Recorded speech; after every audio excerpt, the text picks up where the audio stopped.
ನಮಸ್ತೆ ಫ್ರೆಂಡ್ಸ್, ಸವಿಪಕ ಶಾಲೆ ಚಾನೆಲ್ಗೆ ತಮಗೆಲ್ಲರಿಗೂ ಸ್ವಾಗತ. ನಾನಿವತ್ತು ರಸಗುಲ್ಲ ರೆಸಿಪಿನ ಮಾಡಿ ತೋರಿಸ್ತಾ ಇದ್ದೀನಿ. ರಸಗುಲ್ಲನ ಯಾವ ರೀತಿ ಮಾಡೋದಂತ ನೋಡ್ಕೊಂಬರೋಣ ಬನ್ನಿ. ರಸಗುಲ್ಲ ಮಾಡೋದಕ್ಕೆ ಒಂದು ಗ್ಯಾಸ್ ಮೇಲೆ ಪಾತ್ರೆ ಇಟ್ಕೊಂಡಿದ್ದೀನಿ. ಅದಕ್ಕೆ 1 ಲೀಟ್ರ್ ಆಗುವಷ್ಟು ಹಾಲನ್ನ ಹಾಕ್ಕೊಳ್ತಾ ಇದ್ದೀನಿ. ಪ್ಯಾಕೆಟ್ ಹಾಲು ತಂದು 2-3 ದಿನ ಆಗಿತ್ತು. ಹಾಲನ್ನ ಕಾಸಿರಲಿಲ್ಲ. ಹೇಗಿದ್ದರೂ ಹೊಡಿತದಂತ ತಿಳ್ಕೊಂಡು ಇದೇ ಹಾಲಿನಲ್ಲಿ ರಸಗುಲ್ಲ ರೆಸಿಪಿನ ಮಾಡೋದು ತೋರಿಸೋಣ ಅಂತ ತಿಳ್ಕೊಂಡು ಇವಾಗ ನೋಡಿ ಹಾಲು ಹಾಕಿ ಒಂದು ಸ್ವಲ್ಪ ಬಿಸಿ ಆಗ್ತಿದ್ದಂಗೆ ಹಾಲು ಒಡೆಯೋಕ್ಕಾಗಿದೆ. ಈಗ ಇದಕ್ಕೆ 1 ಸ್ಪೂನ್ ಆಗುವಷ್ಟು ವಿನೆಗರ್ನ ಹಾಕ್ಕೊಳ್ತಾ ಇದ್ದೀನಿ. ಫ್ರೆಶ್ ಆಗಿರುವಂಥ ಹಾಲು ತಗೊಂಡ್ರೆ ಹಾಲು ಒಡೆಯೋದಕ್ಕೆ 1 ಸ್ಪೂನ್ ಆಗುವಷ್ಟು ವಿನೆಗರ್ ಅಥವಾ ಲಿಂಬೆ ರಸನಾದರೂ ಹಾಕ್ಕೊಂಡು ಹಾಲು ಒಡಿಸ್ಕೊಳ್ಬೋದು. ನಮ್ಮದು ಹಾಲು ಆಲ್ರೆಡಿ ಒಡೆದಿರೋದ್ರಿಂದ ನಾನು 1 ಸ್ಪೂನು ವಿನೆಗರ್ ಹಾಕಿ ತೋರಿಸ್ತಾ ಇದ್ದೀನಿ ಅಷ್ಟೇ. ನೋಡಿ ಆಗಲೇ ಹಾಲು ಚೆನ್ನಾಗಿ ಒಡೆದು ಹಾಲು ನೀರು ಸಪ್ರೇಟಾಗಿ ಆಗಿದೆ ಮತ್ತು ಚೆನ್ನಾಗಿ ಗಂಟಾಗಿ ಬರ್ತಾ ಇದೆ. ಇವಾಗ ಚೆನ್ನಾಗಿ ಇದನ್ನು ಕುದಿಸ್ಕೊಳ್ಬೇಕು.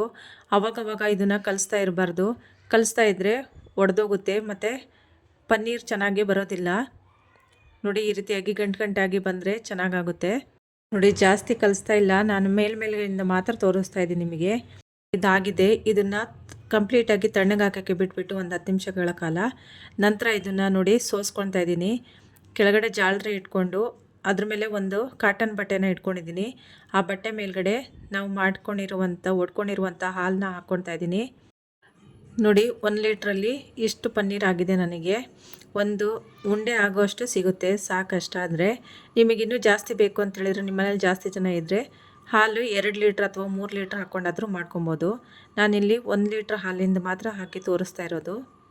ನೋಡಿ ಇವಾಗ ಇದನ್ನು ಚೆನ್ನಾಗಿ ಹಿಂಡ್ಕೊಳ್ತಾ ಇದ್ದೀನಿ. ನೀರೆಲ್ಲ ಹೋಗೋ ಥರ ಚೆನ್ನಾಗಿ ಹಿಂಡ್ಕೊಳ್ಬೇಕು. ಹಿಂಡ್ಕೊಂಡಿದ್ದಾಗಿದೆ. ಇವಾಗ ಮತ್ತೆ ಇದನ್ನು ಓಪನ್ ಮಾಡಿ ತೋರಿಸ್ತಾ ಇದ್ದೀನಿ. ನೋಡಿ ಇದು ಮತ್ತೆ ಇವಾಗ ಕೈಯಲ್ಲಿ ಪುಡಿ ಮಾಡ್ಕೊತ ತಣ್ಣೀರು ಹಾಕ್ಕೊಂಡು ಚೆನ್ನಾಗಿ ಇದನ್ನು 1-2 ಸತಿ ತೊಳ್ಕೊಳ್ಬೇಕು. ತೊಳ್ಕೊಂಡು ಮತ್ತೆ ಇದನ್ನು ನೀರನ್ನೆಲ್ಲ ಹೋಗೋ ಥರ ಹಿಂಡ್ಕೊಳ್ಬೇಕು ಚೆನ್ನಾಗಿ. ನೋಡಿ ಮತ್ತೆ ಇದನ್ನು ನೀರೆಲ್ಲ ಹೋಗೋ ಥರ ಚೆನ್ನಾಗಿ ಹಿಂಡ್ಕೊಳ್ತಾ ಇದ್ದೀನಿ. ಈ ರೀತಿಯಾಗಿ 1-2-3 ಸತಿ ಈ ಥರ ಚೆನ್ನಾಗಿ ತೊಳ್ಕೊಳ್ಳೋದ್ರಿಂದ ಹಾಲಿನ ಕೆನೆ ಸ್ಮೆಲ್ಲಾಗಲಿ ಅಥವಾ ವಿನೆಗರು ಲಿಂಬೆ ರಸದ್ದು ಹಿಂಡ್ತೀವಲ್ಲ ಅದ್ರ ಸ್ಮೆಲ್ಲಾಗಲಿ ಯಾವುದೂ ಇರೋದಿಲ್ಲ. ರಸಗುಲ್ಲ ತಿನ್ನೋತಿಗೆ ತುಂಬಾ ಚೆನ್ನಾಗಿರುತ್ತೆ. ನೋಡಿ ಇವಾಗ ಹಿಂಡ್ಕೊಂಡಿದ್ದೆಲ್ಲ ಆಗಿದೆ, ಚೆನ್ನಾಗಿ ನೀರೆಲ್ಲ ಹೋಗಿದೆ ಇದರಿಂದ.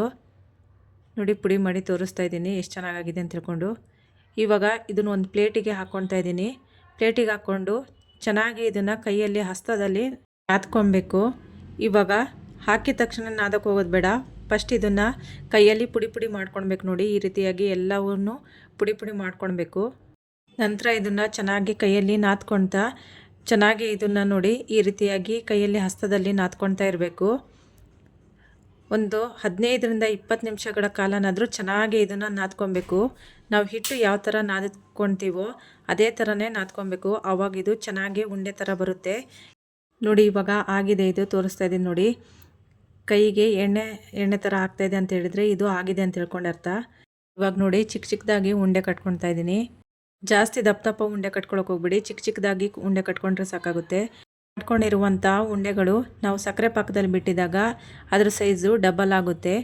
ಇವಾಗ ನೋಡಿ ಎಲ್ಲ ಉಂಡೆಗಳು ಕಟ್ಕೊಂಡಿದ್ದಾಗಿದೆ. ಎಲ್ಲ ಬಾಲ್ಸ್ ರೆಡಿಯಾಗಿದೆ. ಇವಾಗ ಗ್ಯಾಸ್ ಮೇಲೆ ಒಂದು ಪಾತ್ರೆನ ಇಟ್ಕೊಳ್ತಾ ಇದ್ದೀನಿ. ಅದಕ್ಕೆ ಅರ್ಧ kg ಆಗೋಷ್ಟು ಸಕ್ಕರೆನ ಹಾಕ್ಕೊಂಡಿದ್ದೀನಿ. ಅದಕ್ಕೆ 2 ಕಪ್ ಆಗೋಷ್ಟು ನೀರನ್ನ ಹಾಕ್ಕೊಂಡು ಸಕ್ಕರೆ ಚೆನ್ನಾಗಿ ಕರಗಿಸ್ಕೊಳ್ಬೇಕು. ಸಕ್ಕರೆ ಕರಗೋ ತನಕ ಚೆನ್ನಾಗಿ ಇದನ್ನು ಕಲಿಸ್ಕೊಳ್ತಾ ಇರೋಣ. ರಸಗುಲ್ಲನ ತಿನ್ನಬೇಕು ಅನಿಸಿದಾಗ ಈ ರೀತಿಯಾಗಿ ಮನೆಯಲ್ಲಿ ಹಾಲು ತಗೊಂಬಂದು ಒಡಿಸ್ಕೊಂಡು ರಸಗುಲ್ಲನ ಮಾಡಿಕೊಂಡು ತಿನ್ಬೋದು.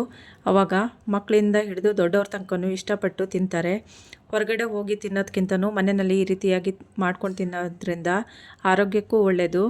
ನಾವೇ ಮನೆಯಲ್ಲಿ ಮಾಡಿರುವಂತಹ ಖುಷಿನೂ ಇರುತ್ತೆ. ಇವಾಗ ನೋಡಿ ಸಕ್ಕರೆ ಚೆನ್ನಾಗಿ ಕರಗಿದೆ. ಇದನ್ನ ಇವಾಗ ಚೆನ್ನಾಗಿ ಕುದಿಯೋಕ್ಕೆ ಬಿಟ್ಟುಬಿಡಬೇಕು. ಇವಾಗ ಇದಕ್ಕೆ 2-3 ಏಲಕ್ಕಿನ ಕುಟ್ಟಿ ಹಾಕ್ಕೊಳ್ತಾ ಇದ್ದೀನಿ. ಸಿಪ್ಪೆ ಸಮೇತ ಹಾಕ್ಕೊಳ್ತಾ ಇದ್ದೀನಿ. ಜಾಸ್ತಿ ಪುಡಿ ಮಾಡಿ ಏನೂ ಹಾಕ್ಕೊಳ್ತಾ ಇಲ್ಲ. ನೋಡಿ ಇವಾಗ ಚೆನ್ನಾಗಿ ಸಕ್ಕರೆ ನೀರು ಕುದಿ ಬರ್ತಾ ಇದೆ. ಜಾಸ್ತಿ ಪಾಕ ಬರೋ ತನಕ ಏನು ಕುದಿಸ್ಕೊಳ್ಳೋದೇನು ಬೇಕಾಗಿಲ್ಲ. ಒಂದು 10 ನಿಮಿಷ ತನಕ ಚೆನ್ನಾಗಿ ಇದನ್ನು ಕುದಿಸ್ಕೊಂಡ್ರೆ ಸಾಕಾಗುತ್ತೆ. ಪಾಕ ಬರೋ ತನಕ ಕಾಯೋದೇನು ಬೇಕಾಗಿಲ್ಲ. ನೋಡಿ ಇವಾಗ ಚೆನ್ನಾಗಿ ಸಕ್ಕರೆ ಕುದಿ ಬಂದು ರೆಡಿಯಾಗಿದೆ. ಇವಾಗ ಇದಕ್ಕೆ ನಾವು ಏನು ರಸಗುಲ್ಲನ ಮಾಡಿ ಇಟ್ಕೊಂಡಿದ್ವಲ್ಲ ಅದನ್ನೆಲ್ಲ ಒಂದೊಂದೇ ಬಾಲ್ಸ್ನ ಅದಕ್ಕೆ ಹಾಕ್ಕೊಳ್ತಾ ಇದ್ದೀನಿ. ಗ್ಯಾಸು ಸ್ಲೋ ಮಾಡೋಕ್ಕೆ ಹೋಗ್ಬಿಡಿ. ಸಕ್ಕರೆ ಪಾಕ ಕುದೀತಾ ಇದ್ದಾಗಲೇ ನಾವು ಮಾಡಿಟ್ಟಿರುವಂಥ ರಸಗುಲ್ಲನ ಅದಕ್ಕೆ ಎಲ್ಲವನ್ನು ಒಂದೊಂದಾಗಿಯೇ ಹಾಕ್ಕೊಳ್ತಾ ಇದ್ದೀನಿ. ನೋಡಿ ಇವಾಗ ಎಲ್ಲವೂ ಹಾಕ್ಕೊಂಡಿದ್ದೆಲ್ಲ ಆಗಿದೆ. ಚೆನ್ನಾಗಿ ಕುದಿ ಬರ್ತಿದೆ. ನೋಡಿ ಅದ್ರ ಸೈಜು ನೋಡಿ ಈಗ ದಪ್ಪ ಆಗಿದೆ. ಇದನ್ನ ಇವಾಗ ಒಂದು ಪ್ಲೇಟ್ನ ಮುಚ್ಚಿ ಇದನ್ನು ಒಂದು 5ರಿಂದ 10 ನಿಮಿಷ ತನಕ ಚೆನ್ನಾಗಿ ಇದನ್ನು ಕುದಿಸ್ಕೊಳ್ಬೇಕು.